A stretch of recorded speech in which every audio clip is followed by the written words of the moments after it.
all my correct form our back session yesterday. Today we're going to do arms, biceps, triceps. Today I'm combining both bicep and tricep. It's not the only way to train them. Sometimes you can train biceps with another body part. Today we're just focusing on biceps, tricep, and we're going to be doing high volume. So we're not necessarily going to be lifting as heavy as we possibly can. What we're going to do is we're going to do supersets. So we're going to do a bicep, tricep, tricep, bicep, tricep, tricep, and so on. I'm going to do 3 sets of each. First exercise, probably one of the most challenging ones I've found, is we're going to do pull-up, supinated grip, and we're going to superset that with a incline curl. So the bench is going to be about 45 degrees, we're going to be leaning back and doing it with dumbbells. So what you want to focus on when you're doing the pull-ups is to try and place the tension as much as possible on your biceps. So you can use the pull-up either to focus on your lats or biceps. In this case it's going to be biceps. So as we pull ourselves up to the top of the bar, you want to almost curl yourself into the bar itself and contract your biceps as hard as you can. If you can't do more than 6 or 7, what I want you to do is just stand up or jump up and slowly take the negative for about 4 to 5 seconds until you fully lock out and then go back up to the top.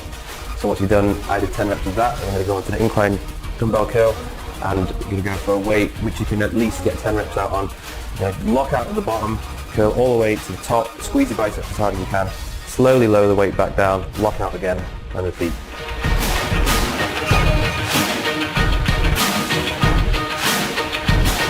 You don't need to go too heavy with this, especially as it's a superset. When you're doing the second exercise, you're going to be fatigued. And when you come to do the second and third set, you're going to be even more fatigued. So don't worry if you do have to lower the weight on the second and third set.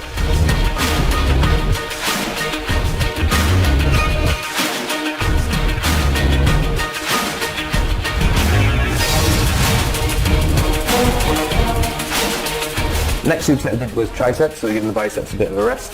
With the first exercise, I'm going to do an overhead EZ extension. So what I'm actually doing, I'm going to put the bench quite steep, about 60-70 degrees. I'm going to lean back on it. I'm going to grab the EZ bar. I'm going to keep my elbows right above my head, keep them fixed, and I'm going to extend the EZ bar right above my head. I'm going to lower it all the way back down and lengthen the tricep as much as possible. So I'm going to go for 10 reps on that, and then I'm going to move on to close grip barbell press. So with this one, I'm keeping my elbows tucked in as much as possible, so they're almost dragging past my torso as I bring that weight down. You can do it on a bench if you want to, but I did it lying down. So the reason why I do it flat is because as my elbows touch the ground, that's as far down as I want to go. If I go any lower, I'm going to start to stretch my pectoral muscles, in which case, as I press back up, I'm actually going to engage some of my chest before I start to press with my triceps.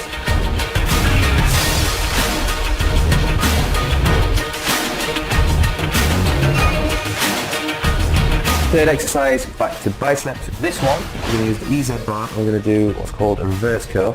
And we're going to superset that with a dumbbell curl. We're going to be leaning forward on a bench. It's about 45 degrees, so we're manipulating the strength curve a little bit there. So to start off with the reverse grip, EZ curl, you're only bringing the EZ bar up halfway. We're trying to hit a different part of the bicep head when we do this. And we're going to slowly lower it back down to the bottom, lock out, bring back up to the top and squeeze. So it's important you're not just trying to rush through these reps, you're really trying to think about what you're doing, and as you bring the EZ bar up, contract your biceps. You are going to get quite a bit of forearm work on this one as well, which is quite beneficial. So after you've done 10 of them, I'm going to move on to the lying down, face down on the bench about 45 degrees. I'm just going to do standard dumbbell curls, squeezing for 1 second at the top of each rep.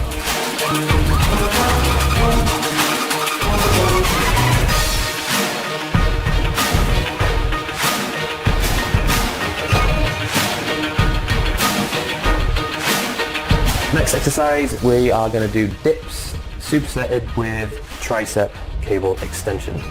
So with the dips, I'm going to make it a little bit more challenging, and I'm going to put a dumbbell in between my knees. So it basically makes my overall weight a little bit heavier, so I'll be adding 15 kilograms to my overall weight.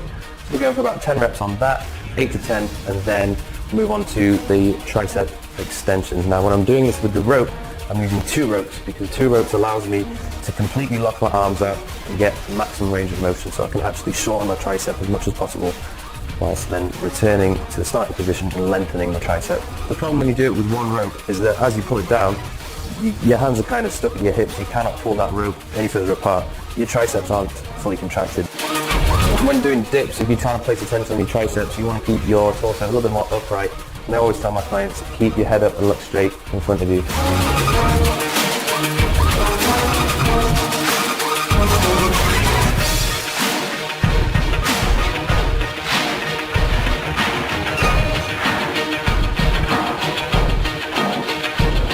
Next exercise we did was back to biceps, another superset. Lying down on the bench, we're doing a cable curl towards forehead.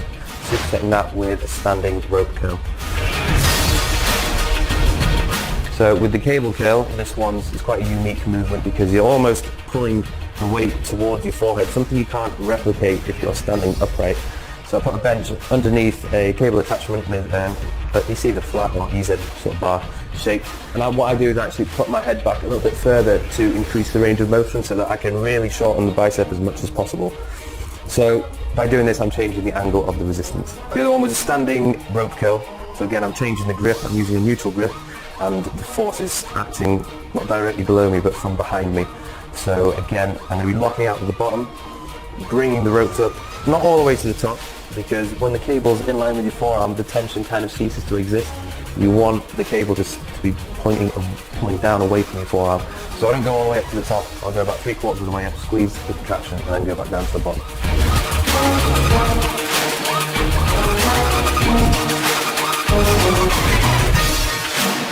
Next one, final one was on triceps. We are going to do an overhead extension. We're going to use the bench. We're going to put the angle slightly lower, and this time we're going to put the cable attachment higher. So the force is going to be acting from more of a 45-degree angle. So I'm going to use 2 ropes. So again, to maximise the range of motion, I'm going to go for about 10 to 12 reps on this one, and then I'm going to go on to a standing cable press down. So I'm going to push the cables down all the way, lock out, squeeze my triceps, and then bring it back up to the top. So the key thing with this one is to keep your shoulders back and pop your chest out a little bit. And generally when it comes to all bicep and tricep movements, your body shouldn't be moving backwards and forward. You shouldn't be creating momentum. You want everything to be fixed, and the only movement that should be occurring is at the elbow joint.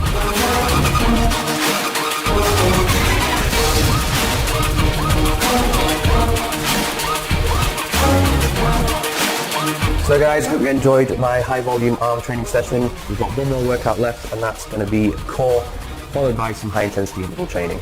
So